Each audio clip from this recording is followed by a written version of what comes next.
हैं वो सब सही है, लेकिन वचन नहीं चाहिए।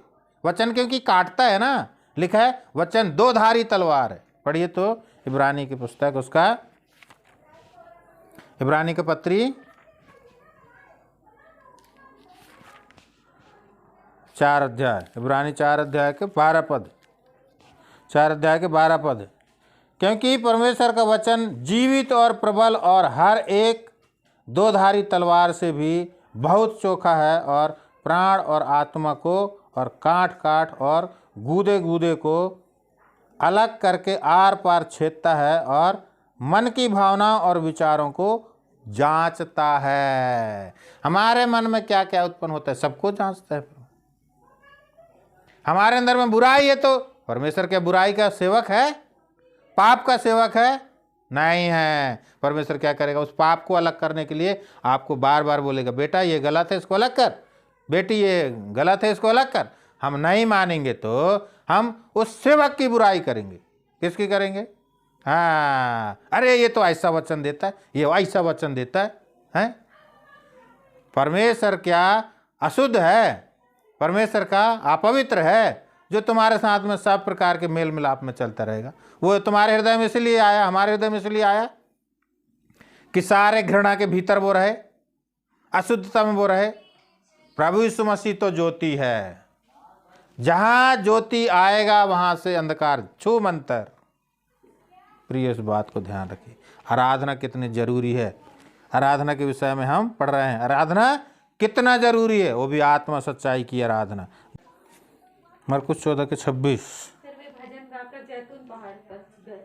हाँ, क्या? फिर वे भजन गाकर बाहर जैतून के पहाड़ पर गए। हाँ, हम यहाँ पे क्या देखते हैं? हमारे प्रभु यीशु मसीह भी भजन गाते थे।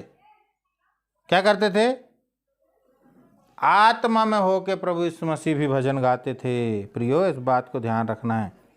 भजन गाना, परमेश्वर से संगति रखना कितना जरूरी है, इस पाठ को हमने आज बहुत ही नज़दीकता से सीखे हैं। बहुत सारे पदों को देख देख के सीखे हैं। यशायाह के पुस्तक में आइए 12 अध्याय के 5 पद।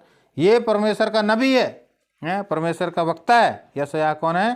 परमेश्वर का वक्ता है। वो भी क्या कर रहा है यहाँ पे?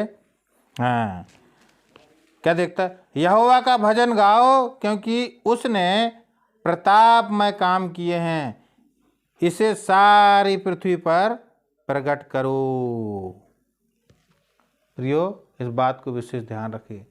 परमेश्वर की स्तुति आराधना है सारे जगत में भर जाए। हम लोग बार बार वो प्रार्थना स्मरण करते हैं ना, ध्यान है आप लोगों को? हैं? हे हमारे पिता तू जो स्वर्ग में है, तेरी इच्छा जैसी स्वर्ग में पूरी होती है वैसे पृथ्वी पर भी हो। ध्यान है? हम पृथ्वी पर भी परमेश्वर की राज हो करके यहां पे खड़े होकर बोलते हैं, लेकिन करेंगे नहीं। हरे करेंगे तो प्रभु का महिमा होगा ना, करेंगे तो परमेश्वर के प्रतापमय काम सारी पृथ्वी में दिखेगा ना। है अनुकरण करना है। प्रभु मैं बचा इसके लिए धन्यवाद है, अब कोई दूसरा ना बचे, है ना? ऐसा है क्या?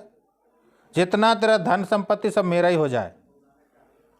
पढ़े थे ना कल हम, प्रभु यीशु मसीह ने अपने स्वर्गीय स्थान में सब प्रकार की आशीष दी है, धन दिया है, सब कुछ मेरे को दे दे, दूसरे को मत देना। ऐसा बोला क्या? प्रियो, इस बात को ध्यान रखिए। एक एक तोड़े का हिसाब लेगा परमेश्वर। हमको हर एक को प्रभु का सुसमाचार बताना है, हर एक को परमेश्वर के क्या करना है? भजन का राज बताना है, भजन का राज बताना है। यदि हम भजन करेंगे तो परमेश्वर हमको इस प्रकार से और भी आशीष देगा। एक और पढ़ेंगे, इफिसियों के पत्री 5 अध्याय के 19 पद में। इफिसियों के पत्री 5 अध्याय के 19 पद। आपस में भजन और स्तुति और आत्मिक गीत गाया करो और अपने अपने मन में प्रभु के सामने गाते और कीर्ति करते रहो। हैं प्रियो, इस बात का हमको विशेष ध्यान रखना है। पौलुस प्रभु के दास इफिसियों को लिखते हुए ये बात उनको समझाया। क्या किया? हाँ, उसके ऊपर के पद को पढ़ेंगे 18 पद को, तो वो हमारे ऊपर लागू होता है। क्या होता है? पढ़िए। हाँ क्योंकि इससे लुचपन होता है, हाँ पर आत्मा से परिपूर्ण होते जाओ। हाँ। क्या लिखा है? दाख मधु से मतवाले ना बनो, यहां मना किया है, लेकिन हम क्या करते हैं? यही करते हैं। बाहर की जितनी बात है हमारे अंदर होना चाहिए, परंतु क्या नहीं करेंगे हम? हाँ, आत्मा से परिपूर्ण नहीं होंगे। आजकल के मसीह क्या हो गए हैं? दाखरस, शराब को दाखरस समझते हैं। मैं तो यहाँ पे एक और नाम पढ़ा, वो जीवन में कहीं और नहीं देखा, मैंने यहीं पे एक नाम देखा है, मधुशाला। शराब घर का क्या नाम है? मधुशाला है। कितने आदर से उसका नाम ले रहे। ये शैतान के काम है प्रियो, इस बात को ध्यान रखिए। हैं, शैतान के काम है। हमारे जीवन में इन बातों को होने नहीं देना चाहिए। सिर्फ और सिर्फ हमको किससे परिपूर्ण होना है? प्रभु यीशु मसीह की आत्मा से परिपूर्ण होना है, और आपस में भजन और स्तुति गाते रहना। इस बात को विशेष ध्यान रखना। और भी आगे बात है, एक और बात को पढ़ के हम प्रार्थना करेंगे। प्रेरितों के काम उसका 16 अध्याय 25 और 26। प्रेरितों के काम, हाँ, आधी रात के लगभग पौलुस और सीलास प्रार्थना करते हुए परमेश्वर के भजन गा रहे थे, तो कैदी उनकी सुन रहे थे।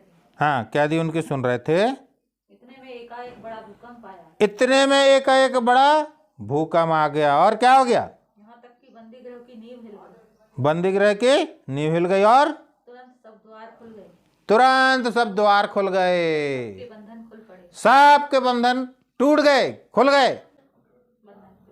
पौलुस ने किसको सिखाया? इफिसियों को। जो पाठ उसने सीखा था, वो पाठ किसको सिखा रहा है? आपस में स्तुति गान करना करके किसको सिखा रहा है? इफिसियों को। इफिसियों के मंडली को बता रहा है।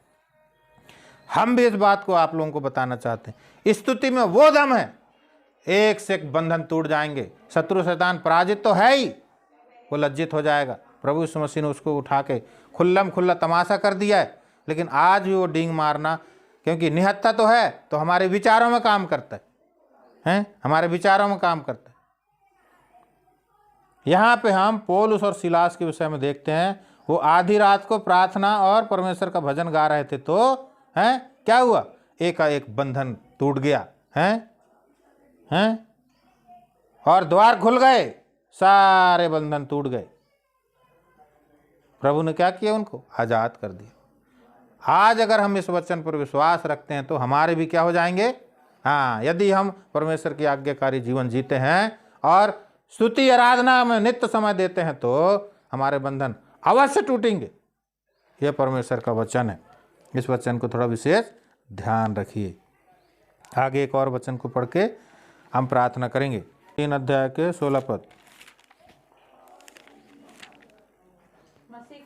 मसीह के वचन को अपने हृदय में अधिकाई से बसने दो, और सिद्ध ज्ञान सहित एक दूसरे को सिखाओ और चिताओ, और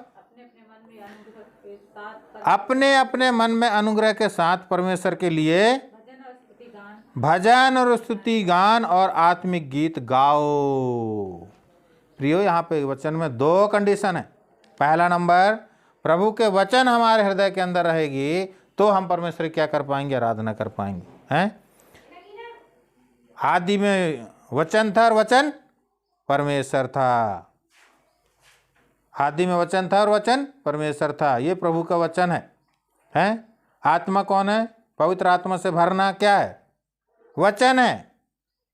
यदि हम प्रभु के वचन को अपने हृदय में जगह देते हैं, उनको भरते हैं, तो हम क्या करेंगे?